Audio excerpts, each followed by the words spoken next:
Even though this movie is PG, I think this might be the most harmless movie of the year.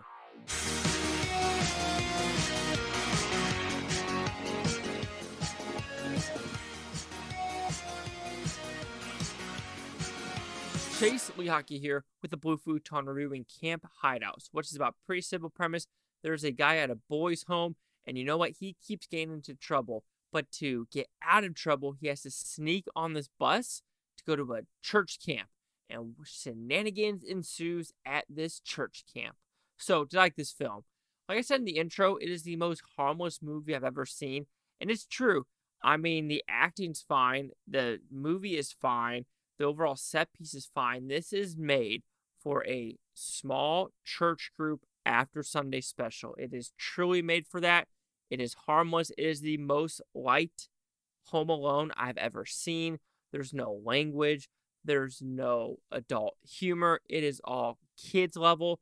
I think that's an issue though, is the adults in the movie theater were kind of bored. The kids were kind of moving up and down the aisle. It's a little bit too long. Yeah, there's a nice message in the movie, but there is a glaring issue with this movie where this breaking the fourth wall, as well as when they figure out what is on this game device, what the voiceover says, even Jesus would be like, come on now. I believe in you a little bit more. So let's talk about the positives of this film. And like I said, it is a very low budget Christian movie for the Sunday crowd. Period. End of subject. It is harmless. It is harmless. It is harmless. You know how some people say, I was like, oh, it's down to earth. It's down to earth. And they're like, oh, if he says it one more time, I'll go crazy. Well, you're probably going to say the same thing with this video with me saying it's harmless. I mean, when I talk about the acting, it is perfectly fine on all levels. Jack, I think that's his name is Jack, the main counselor guy, as well as the main character, does a pretty good job. And I'm pretty shocked Christopher Lloyd is in this movie. Every time he was on screen, I actually enjoyed the movie more because he had a screen presence. Everyone else in this movie had a screen presence, but it wasn't like oh, because you're on screen, I really need to pay attention. But for some reason, when Christopher Lloyd is, maybe because, Back to the Future, he just has that screen presence that you just want to pay attention to. Like, oh, what are you going to say next? I'm kind of intrigued with your storyline. And then the overall message of this movie is, you know what? Be a good person. That's really what the message is. And it's the writing. The more I think about this movie, it's not really the movie making. There are some fun angles of this movie of trying to in the face stuff. And it's just a finely made movie, but it's the writing. It's very cheap and it's very bland. Here are the major flaws of the writing. They don't know what they wanted to do with the characters. And what I mean by that, sometimes the character is just talking normally, but then sometimes he breaks the fourth wall and you're like, why are you breaking the fourth wall? It does nothing to the story, and it's actually more awkward that this guy is just talking to me for no freaking reason. Like, why does he need to talk to me? It doesn't really add up whatsoever. Also, the Game Boy of what they're trying to do. So the overall premise is this kid has to go into this law firm office and grab this guy's Game Boy, if you want to put it that way, because there's secret stuff on it. And you know that something is on it, but there's literally a voiceover that says something where you're just like, you did not say that. You did not just make me sit through an hour and 40-minute movie, and that is how you're going to do it. It was cheap, it felt dirty, and it felt like it was a huge slap in the face to the audience. It truly was. Like, the voiceover said that, I'm like, this is not a complete movie. This is horrible. How dare you? It was almost like a how dare you do this.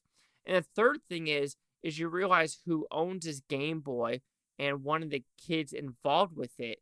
And you're thinking, really? Like, you're not going to, try to connect it whatsoever.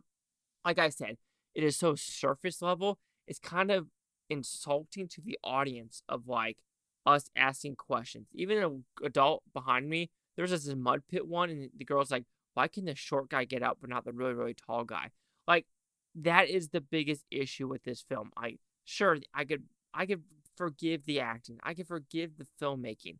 But when the writing treats the audience this disrespectfully, it really diminishes the film.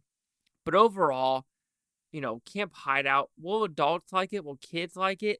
I don't know. I truly think it's one of those movies where you just chuckle at it, but other than that, I didn't laugh. I truly didn't. Maybe there was like maybe one time where I said I did a ha kind of thing, but no. I'm sorry, Camp Hideout. You need a hideout from this film. So Camp Hideout will receive a 1.5 out of 5 Blue Futons equals at 30%. We'll see the critics' news scores gave this one. So you have critics, there's 4 of them, and we get to scroll down. 3 negative, 1 positive is 25%. Then the audience scored nothing yet, even though there's plus 50. So 25 or 30. Chase the hockey here with the Blue Futon. Like, comment, subscribe. Let me know what you think of Futontopia. You Blue Futons think about a freaking fantastic day. Not care if you watch this today, tomorrow, a week from now, a month, or a year from now. I love every single freaking one of you. I don't like giving bad reviews like this movie because, I mean, it's harmless. It's so harmless, but there's a difference between harmless and treating the audience with respect, and I don't think this movie did that.